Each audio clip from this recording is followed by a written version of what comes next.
So chat, you know, today we're gonna be reacting right now.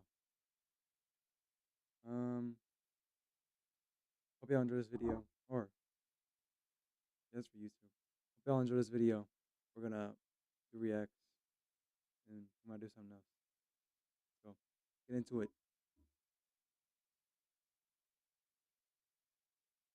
Oh chat. All right, we're reacting to Forbidden Places You're Not Allowed to Visit by Trust Me Bro. Go sub to Trust Me Bro.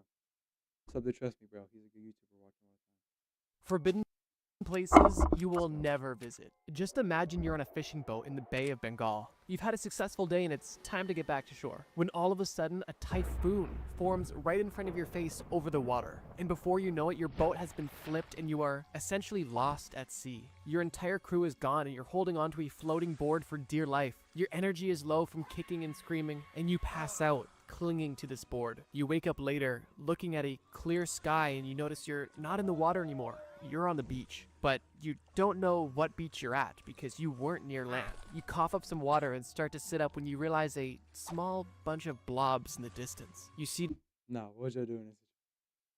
Nah, nah, y'all get caught off.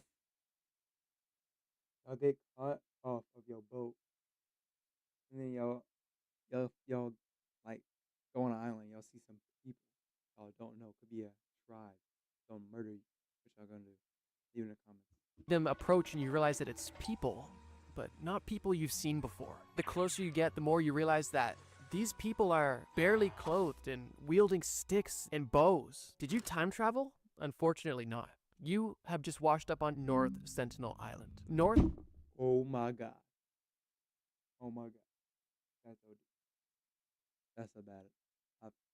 Sentinel Island is the first location on this list, and it is likely one of the most well-known forbidden places in the entire world. Oh, and as far as the fisherman who washed up on the beach, yeah, his skull is now a pendant for one of the Sentinelese people. North Sentinel Island is one of the Andaman Islands in the Indian archipelago in the Bay of Bengal, which also includes some other smaller islands as well. What makes North Sentinel Island so unique is the fact that it's solely occupied by a voluntarily isolated indigenous tribe, who are believed to have been there for over 60,000 years. These people are known as the Sentinelese, and they have made their wishes known by force, specifically by killing anybody who tries to contact them or even come close. They have made their message so clear that the Indian Navy patrols the area around the North Sentinel Island to protect it from people trying to enter it. And the Indian government does not prosecute any Sentinelese people for killing people that try to step ashore. That's insane that this uncontacted tribe is essentially immune to the law. The Sentinelese have not only attacked people that have stepped on shore, but have also repeatedly attacked approaching vessels, whether those be fishing boats or simply any sort of low-flying helicopter or plane in the range of their bows and arrows. The story I told at the beginning of this segment is actually inspired by real events.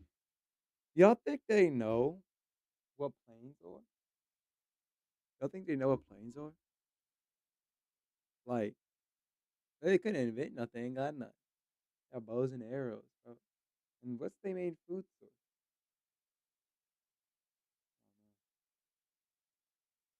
Oh, That took place in 2006. During this time, Sentinelese islanders killed 2 fishermen whose boat drifted ashore. And like the intro story, this approach wasn't even intentional. Although, speaking of intentionally visiting the Sentinelese, in 2018, a 26-year-old man named John Chu, who was an American Christian missionary, tried on 3 separate attempts to visit the North Sentinelese people, likely to convert them to Christianity, but unfortunately on his 3rd trip, which he was successfully able to approach these people, he was unsurprisingly murdered, which is obviously unfortunate. But this young man was warned by the stupid. He was warned about 20 times. And he's still gonna do it. Y'all gonna do that? No. Indian government and other authorities. In 1956, there was an Islands Protection of Aboriginal Tribes regulation that was put in place that restricted any approach closer than 5 nautical miles, which is essentially anywhere within a 10-kilometer radius of the island. The biggest reason why this regulation was put in place is to protect the Sentinelese people from mainland diseases. Due to the severity of the isolation of North Sentinel Island, they have almost no immunity to any modern-day disease or germ that may be on you or I right now. So if you were to visit North Sentinel Island, there's a very likely chance that even spending time around them, breathing near them, shaking one of their hands, could lead to the death of the entire population of the Sentinelese people simply by spreading germs. North Sentinel Island is a forbidden location that I personally don't intend on breaking any rules to visit. But what if fishing wasn't your speed?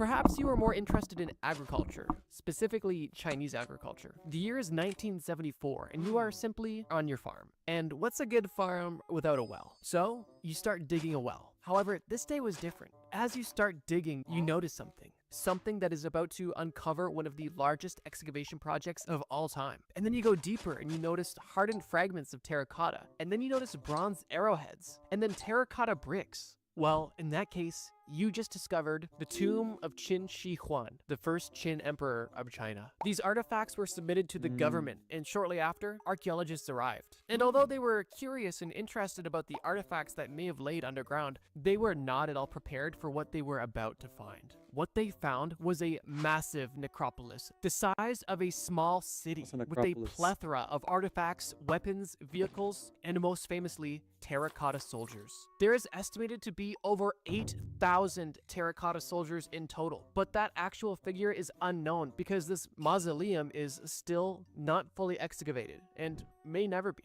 Keep in mind, this excavation has been going on since 1974 and still continues to this day. This mausoleum was built from 246 to 208 BC. The mausoleum mirrored the city of Jianyang with an inner and outer city structure. And although this outer and inner city structure where the terracotta soldiers have been found has began to be excavated, one place that has never been touched was the tomb itself. This tomb is at the very center of the complex, and it is very large. In case the thousands of terracotta soldiers were not enough of a sign, the late Qin Shi Huang did not want people entering his tomb. At least, not without a fight, I guess. So I suppose that begs the question, why did the government keep excavating? Well, the three reasons they listed publicly were the following. One was the fact that this area was a seismic zone, and they needed to remove these historic artifacts to protect them. The next reason was for tourism, to potentially make it something that people could visit and appreciate. And the third reason was to prevent grave robbing, essentially theorizing that if they didn't take it, somebody else would. In case the 8,000 terracotta soldiers didn't make this obvious, this mausoleum is massive. The replicate inner city is over 2.5 kilometers in circumference, and the outer city is over 6.3 kilometers in circumference, which is insane for a mausoleum. Even the tomb itself is massive. It's believed to be 80 meters east to west and 50 meters north to south, and 15 meters tall on the inside. However, the interior height is debated. It is a very real possibility that we will never be able to know what's inside the tomb, simply because of limitations in archaeological abilities, specifically the risk of destroying so many other artifacts just to get inside the tomb. But we do have historical accounts of what is said to be inside the tomb, which is the following. The emperor's tomb is surrounded by rivers of liquid mercury, which was the emperor's immortality elixir of choice. Which, just quick side note,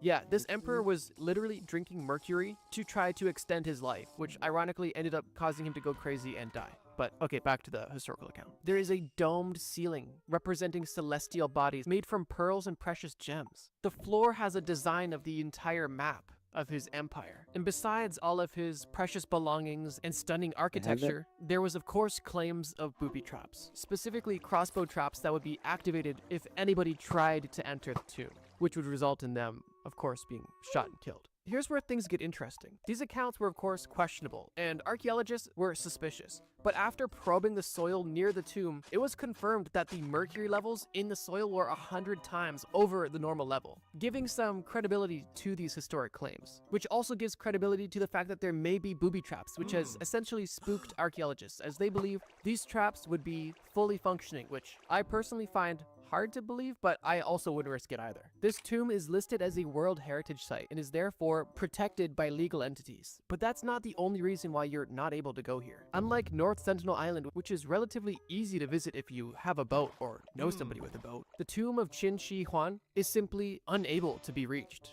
at least to any regular person with reasonable means. What I mean is, of course, if you hypothetically had a bunch of dynamite, you could blow it up, but obviously that's not realistic. Or is it? No.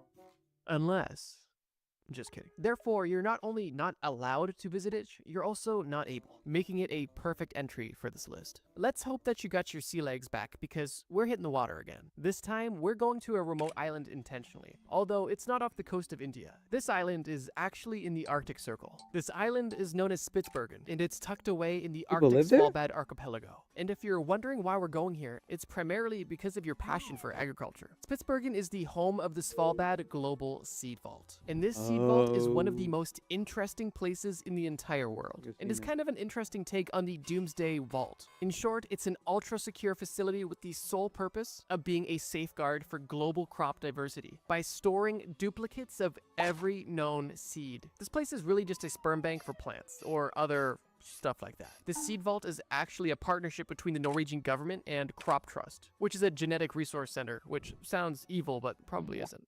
But it might be. This facility is epic, and if you like brutalist architecture, you are going to love this building. It's essentially a concrete slab sticking out the side of a mountain in the middle of an uninhabited Arctic wasteland. To me, it seems like a pretty cool place to store some stuff. The entire facility goes almost 400 feet into the side of a mountain, and a majority of this facility is kept at negative 18 degrees Celsius, as that is the recommended temperature to store seeds. I guess, I don't know, I'm not a seed expert. One unique failsafe about this facility that I think is pretty cool is the fact that even if all the refrigeration units failed today, the seed vault would still be completely protected because it is stored within permafrost, meaning that it's very well insulated and very cold. Now, if only the people that designed this designed the Death Star too. As of 2022, there is over 1.2 million unique types of seed in this facility. And interestingly, and potentially somewhat obviously, this facility is not manned. It is autonomous, and I suppose that's a good thing considering the fact that it's literally in the middle of nowhere, always kept at deadly temperatures with basically nothing around you. This seed bank is a really unique modern invention that I think serves a genuine purpose that hopefully we will never need, but could very well serve a massive role in the development of humanity if it ever came to it. I think it goes without saying that this seed vault is completely off limits. Not only is it in an extremely remote location in a part of the world that's already hard to navigate and travel to, but the facility itself is extremely secure. So unfortunately, you won't be able to check out the cool seed collection, but that's okay. And you're a person of culture. Modern archives and architecture is cool, but you want history. You want to see some cool stuff and some old stuff. And for that exact reason, we're going to France. The date is September 12th, 1940, and you and your trusty dog are on a walk like any other day. Your dog notices a hole left by an uprooted tree, and you notice something rather interesting, but you don't bother at the moment. You go home and ponder on what you may have saw and decide that you have some unfinished business, and you return to that uprooted tree with 3 of your best friends. You begin digging, a common theme in this video I suppose, and notice that this uprooted tree has a lot below it. Specifically, a 15-meter deep cave shaft. You and your friends are brave, and you enter the cave and start exploring. And not only do you see some cool stalactites and stalagmites and light. Dude, y'all see a cave or 15 feet down, y'all jumping in? My point exactly. Brights, but you also see interesting designs on the walls. Those designs were ancient cave paintings depicting animals. This cave is known as Lascaux Cave, and it is a network of caves in southwestern France with over 600 cave paintings found on the interior walls of its caves. It is suggested that these paintings were not made all at once and that they were the combined effort of many generations. And although they haven't been able to quite pinpoint a date for each and every one of these paintings, the general consensus is that these paintings are anywhere from 17 to 22,000 years old, which is so cool. There was an amount of time where this cave was actually open to the public for tours, but over time, due to carbon dioxide, heat, humidity, and other contaminants produced by the 1,200 visitors that visited these caves a day, the paintings were essentially disintegrating and were being visibly damaged. Therefore, the cave was closed to the public in 1963. Since then, the paintings have been restored to their original state and a monitoring system has been put in place. It's actually just a baguette holding a door closed. I don't know, I'm sure they've got something amazing. So yeah, unless you're able to travel at least 70 years into the past, you're not going to be seeing these original 22,000-year-old paintings. However, this story does have a bit of a happy ending, because obviously there was demand for these cave tours, and that wasn't going anywhere anytime soon. So what the authorities actually did was create exact replicas of this cave system for people to explore and visit without any risk of the originals being damaged, which is honestly pretty cool. But what isn't cool is snakes. And since 2 out of the 4 entries on this list so far have been on islands, let's add another one to the list and combine the two. Snakes in an island. You know what that gets you? You're right. Snake Island. No, not the island boy's haircut. Snake Island is an island, I know. And it is also off the coast of Brazil. The island is famous for, of course, its large population of venomous snakes, specifically the golden lancehead pit viper. And what's interesting is that this island is the only known natural home for this breed of snakes. But there is a bit of mystery surrounding this island. How exactly did these snakes get here, and why is there so many of them? It's not called Snake Island because there's a few. It's called Snake Island because it's only inhabited by snakes, and a lot of them at that. The island is roughly 106 acres in area, and is believed to be the home of around 400,000 snakes, although that number more recently has been debated. But if you ask me, I don't think we're getting an accurate head count anytime soon. Point being, there is a lot of snakes on this island. But the question remains, how did these snakes get here? And I hope you brought your tissues because it's kind of a sad story. Basically, when the Portuguese colonized Brazil, the Portuguese made all of the native Brazilians disown their pet snakes. Obviously, outraged, the native Brazilians didn't give up their snakes without a fight, and they banded up all of their snakes and sent them off to sea on a raft, hoping that they would find a better life. After a few days, this raft of about 500,000 snakes washed up ashore on this uninhabited island, and the rest is history. I totally just made all of that up. The real reason why there is so many snakes on this island is much more simple. During the last ice age, this island, which is now 33 kilometers off the coast of Brazil, was actually connected to the mainland. But near the end of the ice age, as water levels started to rise, the snakes essentially became trapped on this island. Their population grew due to a lack of natural predators. Fortunately, these snakes weren't the only animals on the island. There was actually a plethora of ladders. But unfortunately, after a few dangerous games of snakes and ladders, only the snakes remained. I don't know why I'm lying so much in this video, but hopefully you can tell fact from fiction. Sure, there's a lot of snakes on an island, but there's a lot of snakes on a plane too, and people are still on the plane. Why is there not people on this island? Well, similar to North Sentinel Island, Snake Island is off limits to any civilians. The Brazilian Navy claims that this is for the protection of both the snakes and the people that may potentially try to access the island. The only people that are advised to go on the island have to be vetted by the Institute for Biodiversity Conservation, which I'm assuming is no easy task. And if you try to go the other way, well, you'll have to deal with the Brazilian Navy. And similar to North Sentinel Island, if the snakes kill you, the Brazilian Navy is not going to put them in jail. That's crazy that now twice on this list, there is groups of people that are immune to the law. Yeah, it's a snake. Put a snake in jail. No? You're gonna kill a snake for protecting yourself? Simply because they got an island. I wonder if there was any more recent examples of people with islands breaking the law. That's an interesting phenomenon, but let's keep moving.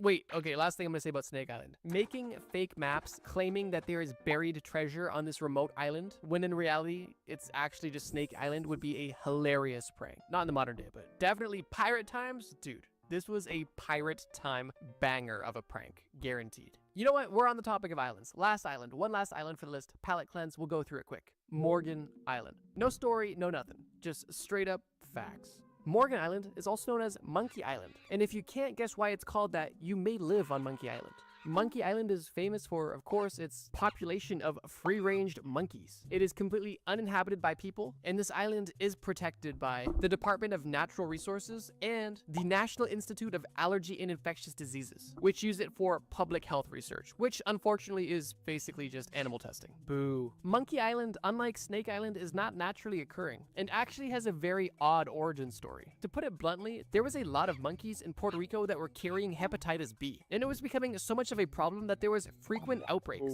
So what is the most logical and reasonable next step? Well, according to some people in 1979, the best idea was to capture 1,400 monkeys and relocate them to a remote island in South Carolina. And ladies and gentlemen, Morgan Island, aka Monkey Island. So in case you ever wanted to be in South Carolina, like surrounded by over 1,000 monkeys with hepatitis, Morgan Island definitely needs to be on your travel wish list. But you don't just want to go to remote islands full of uncontacted tribes or a plethora of dangerous animals, and you don't want to go to rural China. And you don't like the cold, so Norway's out too. Well, if that's the case, then I have one last location for you. And if you're a Reddit meme lord, then you're going to be right at home. This last forbidden location takes us to a salt flat in the middle of Nevada. The salt flat is known as Groom Lake, and what makes this salt flat relevant to this video is what's built on the salt flat. That being a Nevada test and training range. But there's military bases everywhere, so what makes this one so special? This test and training range is home to one of the most popular and highly classified United States Air Force bases, most commonly known as Area 51.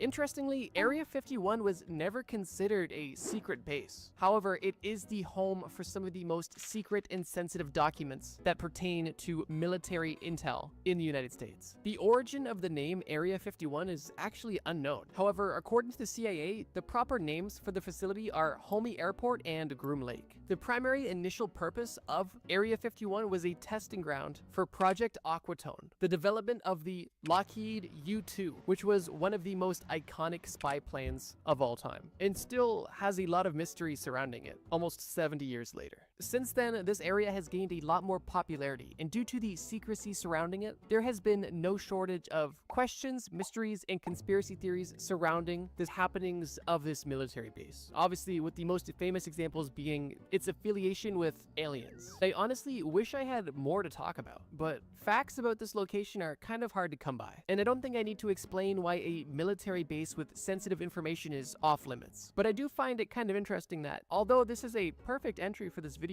it's a bit of a catch-22, because for any random civilian, Area 51 is a place you will never even get close to, at least not alive. But for hundreds of people, this is a place they come every single day. It's their job. But that's a different story.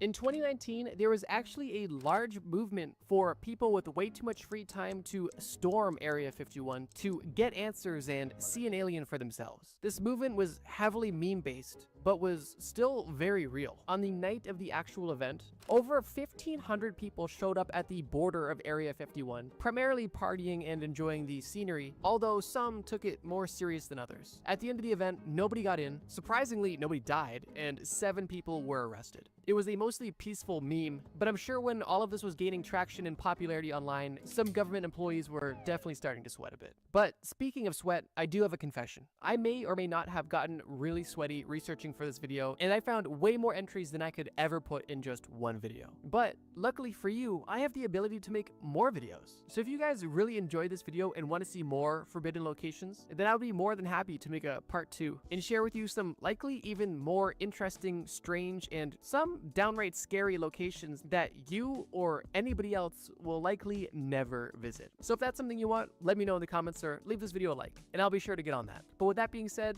thank you guys so much for watching this video. I learned a lot researching these places, and I hope you guys learned something too. If you're looking for another excuse to keep procrastinating, I recommend checking out this video on screen. It's about what it was like to get rich in every time period, specifically how people would accumulate wealth. It's pretty Good video, chat. Hey, good video. South, trust me, bro. He's a good. I really like this video. All right, we're watching next.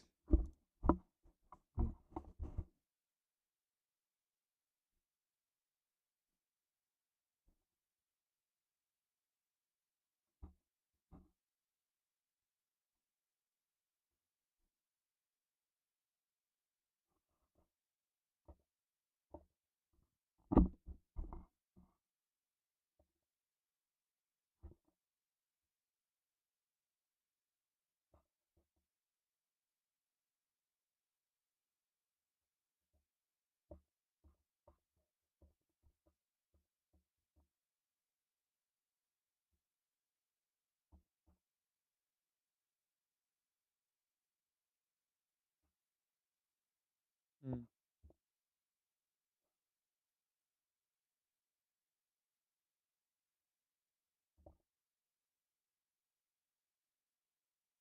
This one. Check this one out, chat. This one out. It's called. Oh, all right. It's called Disturbing Mysteries by Don't Look at Me. Give him a sub. Like, let's go, chat.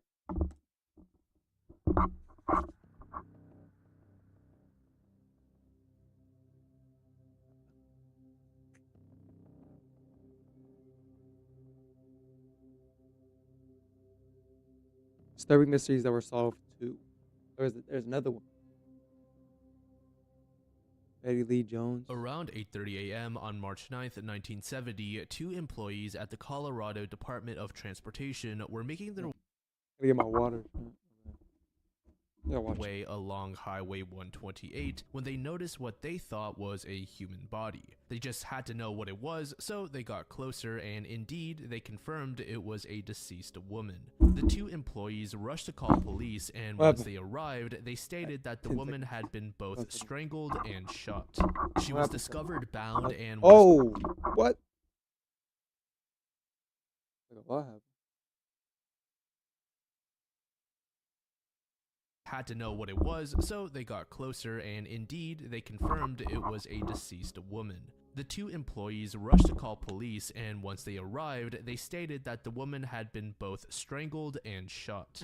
She was discovered bound and was assaulted. The victim's remains were sent off for an autopsy, which yielded some unknown DNA. But of course, this DNA was more or less useless due to the technological limitations at the time. As for the victim herself, she was identified as Betty Lee Jones, a 23-year-old who was last seen just a day before in Denver, which is where she lived. The site where she was found dead was located about 40 miles from her home. This immediately led to police questioning Betty's husband, Robert. The two had only been married for a week, and according to friends and family, the couple often bickered with each other. According to Robert, he and Betty had an especially heated argument on the day that Betty was last seen. She stormed out of the home afterwards. Robert added that Betty flagged down a random blue sedan that was passing through and just rode off. Now, police did suspect that Robert may have been involved, but it wasn't like there was any concrete evidence at the time to charge him with Betty's murder. In 2006, a private lab named Bode Technologies was able to create a profile with that unknown DNA found back in 1970. The DNA was determined to belong to a male, but it could not be found in the National DNA Index System database. Nevertheless, it helped authorities develop 6 potential suspects, one of which was Betty's husband. But here's the thing, Robert had died in the year 2000, so investigators had to test his DNA against Robert's parents' DNA. In the end, it was determined that the sample did not belong to Robert. This was the biggest lead in the case at that point, and after it failed to yield a culprit, it was back to square one. The investigation wouldn't see any more major progression until 2019, when the profile was re-examined and a family tree was developed alongside it. After expanding on the generation of the suspect, investigators were intrigued about one particular woman. This woman was identified, which then led to the identities of her husband and children. The woman had 2 sons who were around their 20s at the time of Betty's death, and also lived in Denver. One of the sons had died in 1977, while the other was still alive and well. Investigators were able to track this man down for questioning and DNA testing. It was during the session that he revealed the identity of an additional estranged brother, this one being named Paul, and unfortunately, he had no idea where Paul was or if he was even still alive. Medical officials took the living brother's DNA to test against the DNA obtained back at the crime scene, and officials stated that they were closely related. It was now heavily suspected that whoever this mysterious Paul guy was may very well be Betty's killer. After extensive digging, authorities were finally able to identify this third brother as Paul Leroy Martin. But there was a catch. Paul died in 2019, and it didn't seem like he had any children. So authorities requested that Paul's body be exhumed, which was approved in April of 2020. After obtaining a sample from Paul and testing it against what they already had, medical officials revealed on April 24th of the same year happened in like 1970 something? Mikey. That the two were a match. Paul Martin was Betty's killer. Paul was not known to have any connection to Betty, and after interviewing Paul's brother, it was said that he had no knowledge of Paul owning a blue sedan when they were still in touch. So just how exactly Paul stumbled upon Betty is still unknown, but finally the case has come to a close.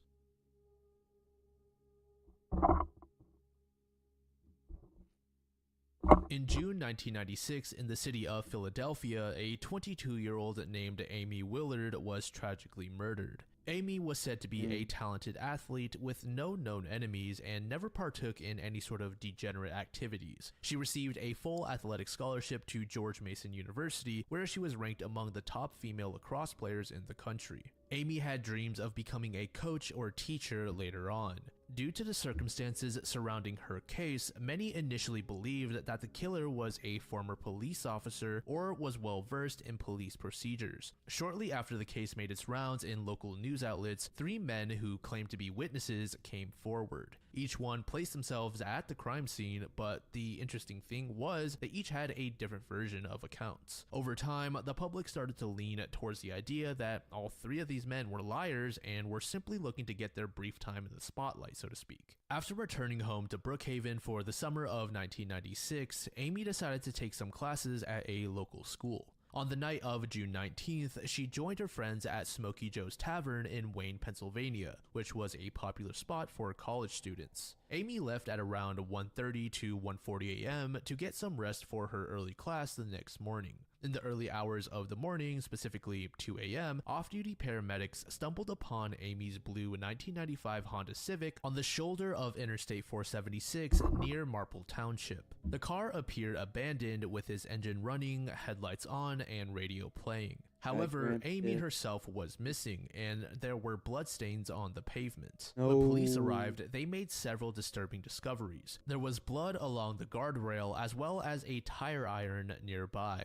There was also some minor damage to the rear bumper of the vehicle, which will become a particularly important detail later on. Then, around 10 a.m. the same day, police made another discovery. About half a mile from where Amy's car was located, her underwear and tennis shoes were found. Oddly enough, they were dry, which was strange since it was raining when Amy's car was initially found. This suggested that those items were placed there after the rain ended. The search operation quickly grew, involving helicopters, canine units, and a large number of volunteers. Around noon, a 23-year-old man named Andrew Kobach approached police stating that he had been on the ramp and saw Amy's car before those paramedics, but he didn't see anybody else there. Around 5 p.m. that day, children playing in an empty parking lot stumbled upon something that really freaked them out, or rather someone. It was Amy's lifeless body, completely nude. She had been dumped there 20 miles from where her car was found. Medical officials estimated her time of death to be around 7 a.m.,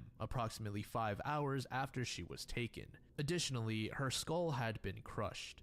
Shortly after, police investigated Andrew Kobach and learned that he had previously worked near the location where her body was discovered. In fact, he worked only 5 blocks away. Andrew also lived less than half a mile from Smokey Joe's Tavern. At first, he was very cooperative and even allowed police to search his vehicle. Inside, they found handcuffs and a flashlight, which were the exact same ones they used. Further investigation revealed that Andrew had been charged in the past for impersonating a police officer. In that particular case, Andrew had turned on a siren before pulling over a motorist. He then stepped out of his car and showed a badge to the man he just pulled over, but this guy knew that Andrew was a fraud and turned him in. Once authorities brought up this moment in Andrew's life, he immediately stopped talking to them and asked for a lawyer. It was at this time where his lawyer then said that Andrew claimed he was never at the location of Amy's car. Then another witness came forward who also claimed to be at the site where Amy went missing.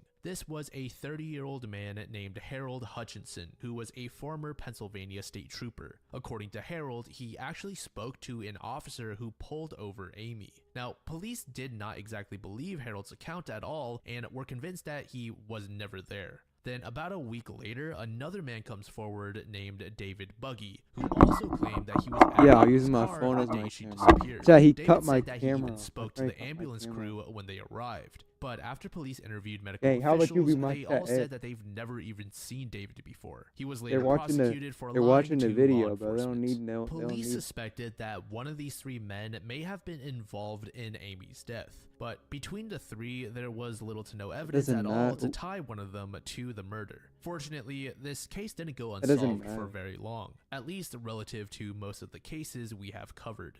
On May No. 29th, 1997, a man named Arthur Bomar was reported for an attempted carjacking. The person who made the call was a Disturbing 19-year-old mysteries that woman were named solved. Patty Jordan, who stated Arthur had followed her after she left a nightclub in Philadelphia. When she stopped at a red light, Arthur's car rear-ended hers, and then he motioned out his window to pull over so the two could go over the accident. My Patty, friend's hating however, that. saw that it was a large man driving and was feeling a bit intimidated and scared. So she decided to just keep you need to be driving when the quiet. light turned green. Arthur then Give me my sped mic. past Patty and just kept going. It was here where she was able to write down his license plate number and handed it over to police after calling them. Authorities discovered that the vehicle belonged to Arthur, who had been convicted of second-degree murder back in 1978 in Nevada. Arthur was sentenced to life in prison, but was left out on parole after serving 11 years. Then in 1990, Arthur was charged with the attempted murder of a woman who refused to go on a date with him. Apparently, this woman went on to die in a situation involving illegal substances in 1991, which turned out to be a major factor in Arthur being released once again. During this investigation into Arthur, police discovered that he had been pulled over a couple of hours after Amy's body was discovered just 6 blocks away. Furthermore, Arthur was known to frequently visit a bar near the empty parking lot where Amy was found. So it seemed that police had a new prime suspect on their hands. But when they went to interview him, Arthur couldn't be found. Then on June 5th, 1997, just days after Patty reported Arthur to the police, another woman called police to report a man breaking into her third-floor apartment in Philadelphia. The man trying to break in was arrested, and he identified himself as Peter Thomas Love. The keys in his pocket led to a black 1993 Honda Accord. Authorities ran the plate and found that it was actually linked to Arthur Bomar. But here's the thing. The plate actually belonged to a 1993 Ford Escort, and after taking a quick look at this so-called Peter Love, it was clear that they had just caught Arthur Bomar. As for that Honda Accord, it was stolen from a 25-year-old woman named Maria Cabuenos, who went missing 3 months earlier. Police believed that Maria was abducted on the same highway as Amy. In the trunk of the Honda, Maria's blood was found. And just like with Amy's car, there was a slight mark on the back bumper. If you recall, that 19-year-old named Patty reported that she was rear-ended and was also told to pull over. So it seemed that this was Arthur's strategy to get in close with his victims. Ultimately, Arthur was convicted for Amy's murder after investigators discovered traces of Amy's blood as well in Maria's car.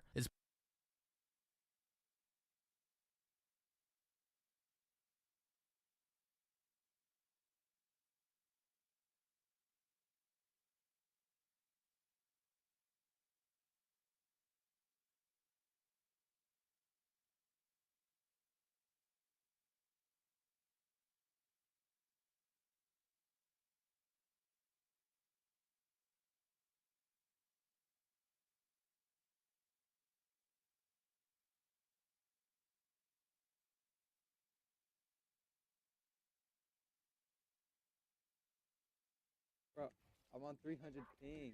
Bryson, why am I at 300 ping? Why am I on 300 ping? Bro, why would you do that? While I'm on 300 ping. Why are you yelling at me? Brayden, you're not online. So you were online 19 hours ago. How you gonna tell me? It's right there.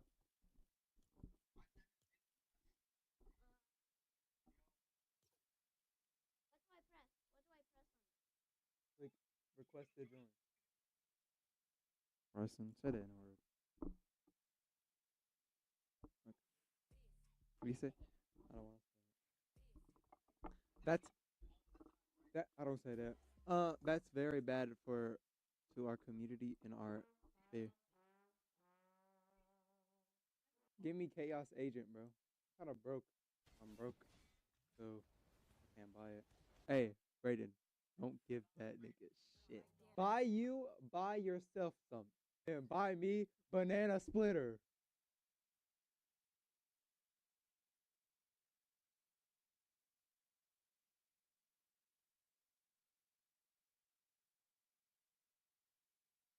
Bryson, wait, where are you at? Look at the map, bro. He's all the way over there.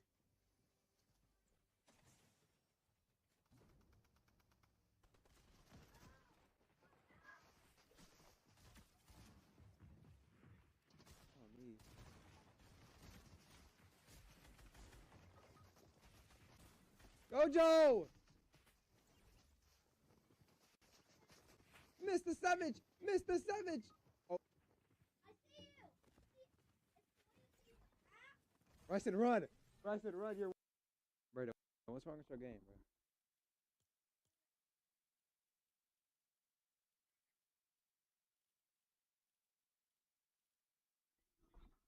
No, click circle, Bryson. Click circle again. Bryson, why am I at 300 ping? Bryson, why am I on 300? He's not lying. Hey, Brayden, don't give that nigga shit. Don't give him nothing. Don't give him. Buy yourself some.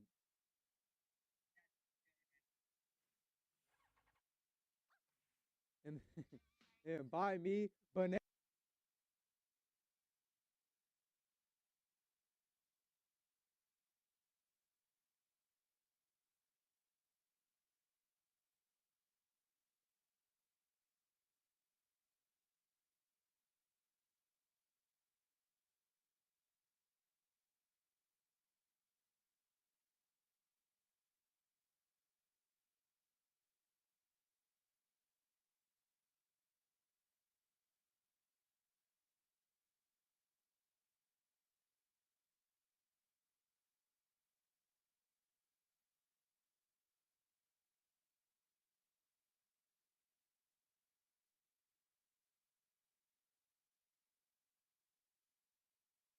All I'm on 300 ping.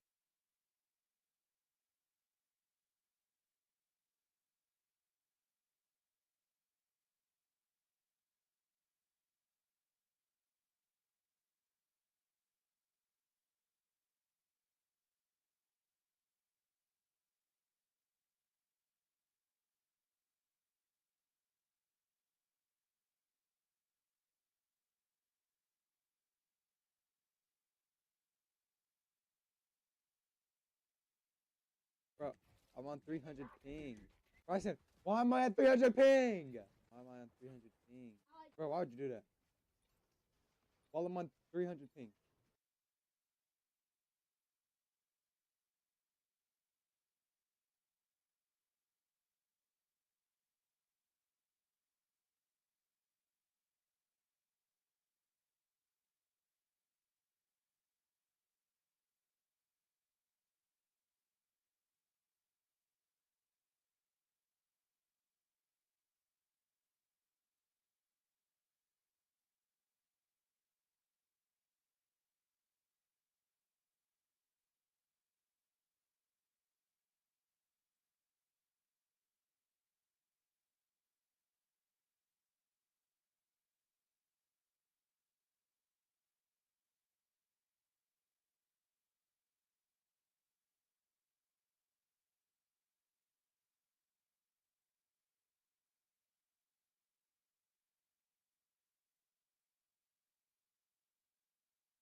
Why are you yelling at me?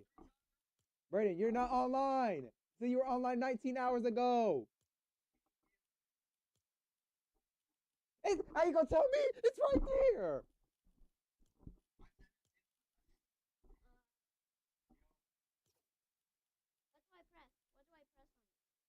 Click request to join.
Why are you yelling at me? Brayden, you're not online. So you were online.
19 hours ago.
19 hours ago.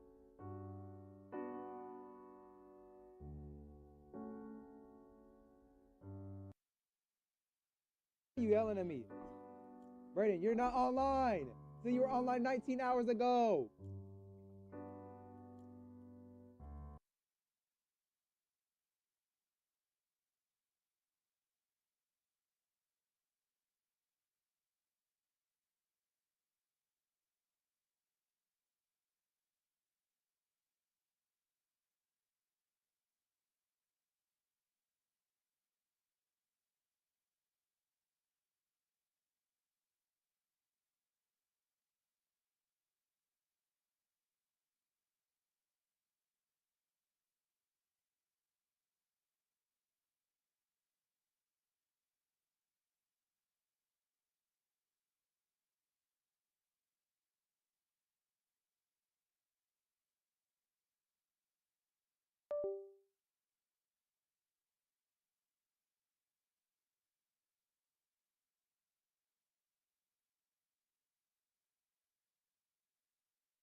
Why are you yelling at me?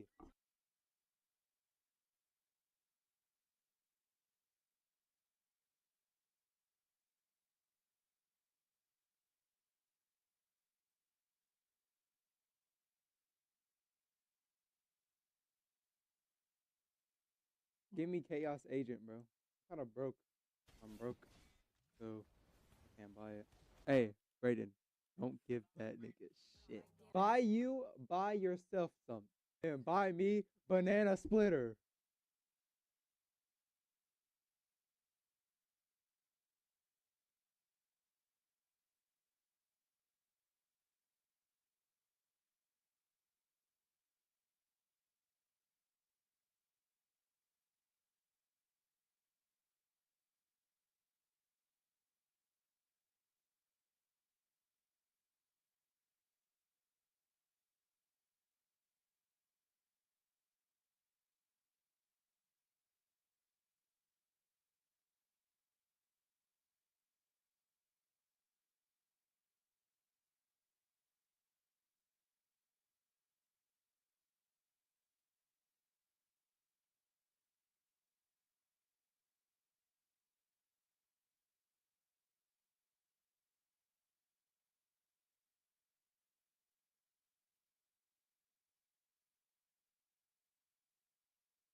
Give me chaos.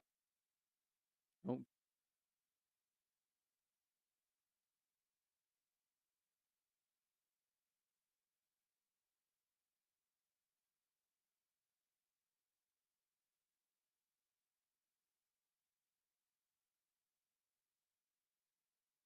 don't give that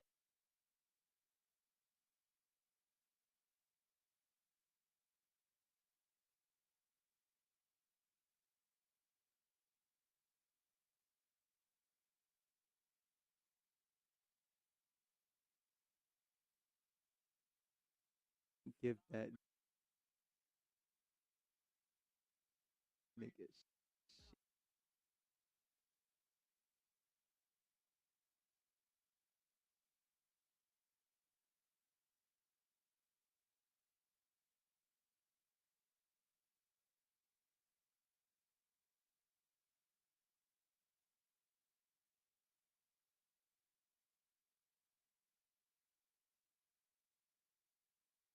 nigga shit.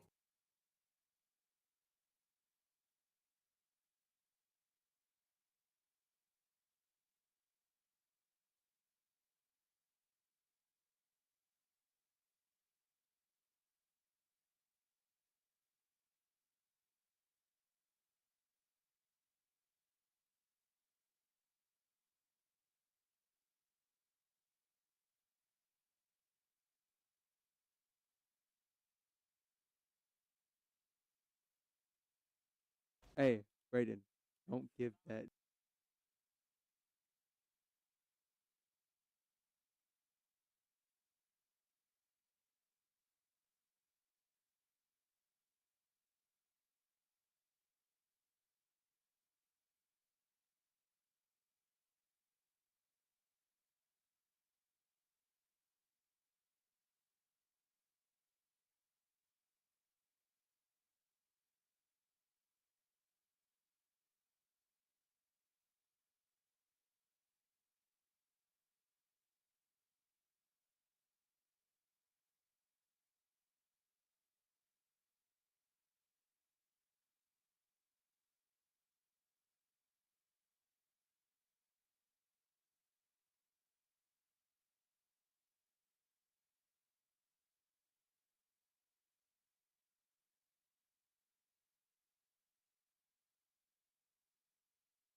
buy you that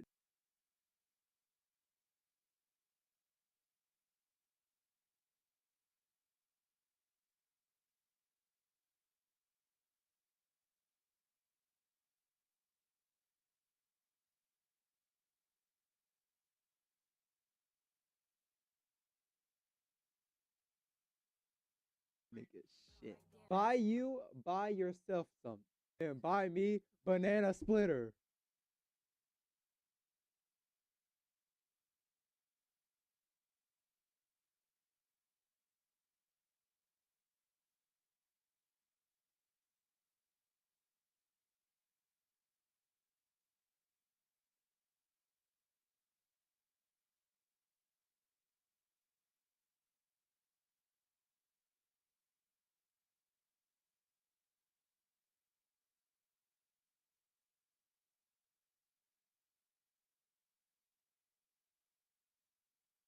You buy your can't buy it. Hey, Brayden, don't give that. Buy yourself some.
All right, bro. Talk on. Is your mic working? Talk on Fortnite.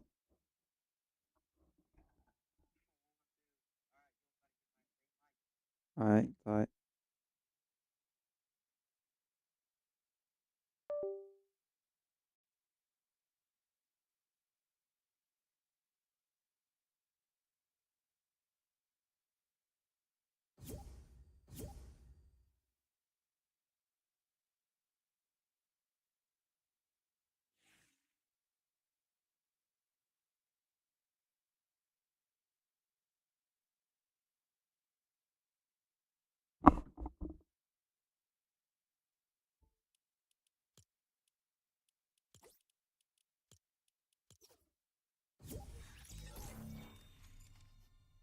Aiden, Oh.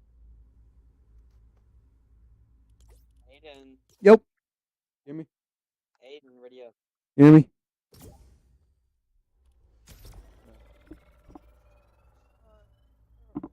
Pickaxe should I use? I ain't got no good pickaxes. I got like icebreaker and then some OG pickaxes and then that's it. I have like drifts pickaxe. I have skull troopers. I have like the little twisted balloon one. I don't have what's this? John Wick's. I have the flamethrower one. I don't know what to tell you. Since you're a rich streamer. Guys, hey, don't donate to him, bro. He's rich. He lives in a rich neighborhood. You should donate to me instead. I'm poor. That wasn't him. He's mine. He's. Wait, Ghost Rider's gonna be in Doomsday? Isn't everyone gonna be in Doomsday? Yo, I can't hear you, bro. Turn off your mic. Turn off my mic. Turn off my mic. Still can't hear you. Can you hear me now? What'd you say? Bro, shout. What is this? I'm bugged. Like this?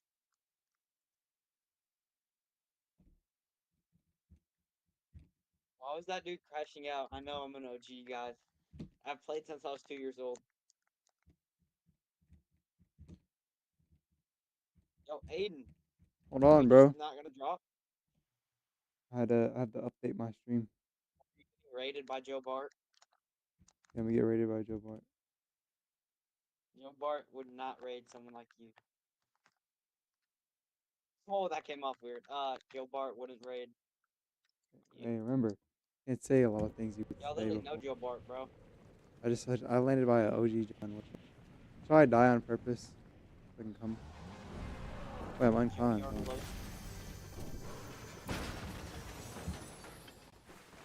I'm not spending. Ooh, minis. I'm going to say I'm not spending no gold on no minis or an extra big car. Is 2 minis cheap? They don't even got minis in this thing. Oh, Aiden, I think ranks reset on Friday. Aiden, I heard you, bro.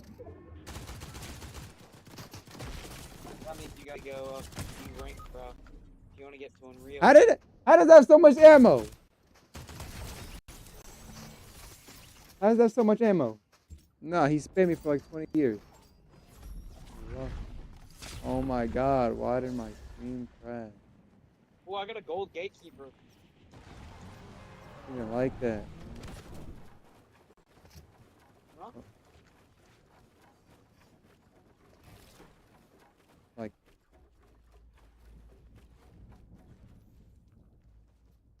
Calm down, bro. I'm just a normal monster. oh, I took away 4 damage. You know, Aiden, you might be one of the worst teammates. How are you? Can you jump off a building? And I got a Double med kit pump. for you.